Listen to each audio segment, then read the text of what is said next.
So, for example, um, the company I mentioned, BYD, Build Your Dreams, they were sort of the hallmark of that. Now they have great pedigree because everybody remembers back at the turn of the millennium, 1998, 2000. I was making the comparison with mobile phones earlier. Hmm. Uh, at that tipping point when everybody started to own mobile phones, the most impressive thing to me, anyway, aside from the indestructibility of the 3210, was how long the batteries would last. You could charge these things once a week and carry them around and make calls on them and all of that. Yep. And those batteries, in a lot of cases, were actually coming from this company, BYD.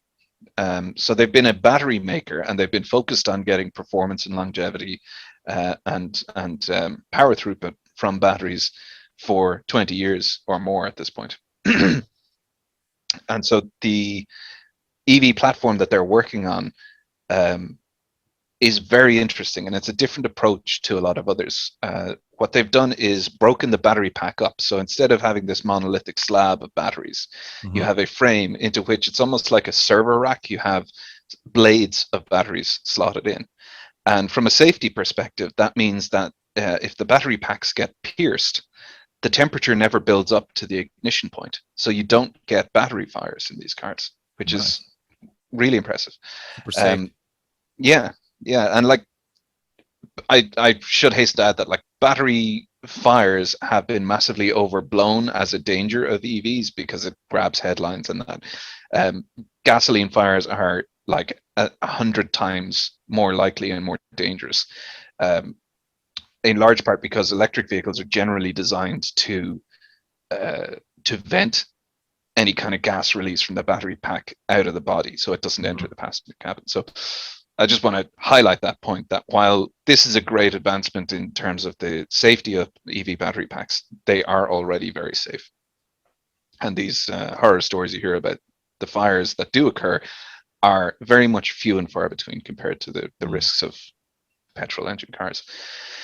Um, but that said, that's the sort of the technological basis that they're working on, and they've done something that I kind of wished the big name companies that we've all been following for all these years would do.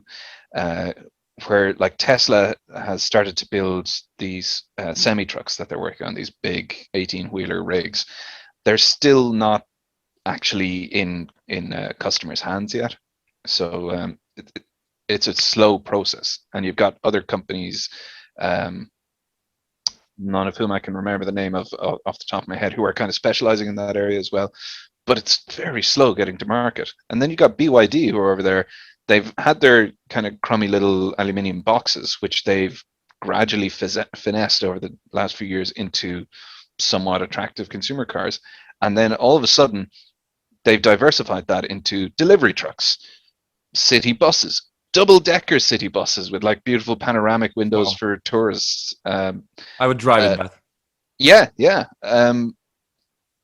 You've got a whole range now of BYD consumer cars, uh, from the aforementioned small little boxes, which have now been refined into very safe, very nimble, and very long range Hmm. vehicles that are really quite attractive. And they're able to sell them over there for less than €10,000, which is mind blowing. Super And then, affordable, yeah.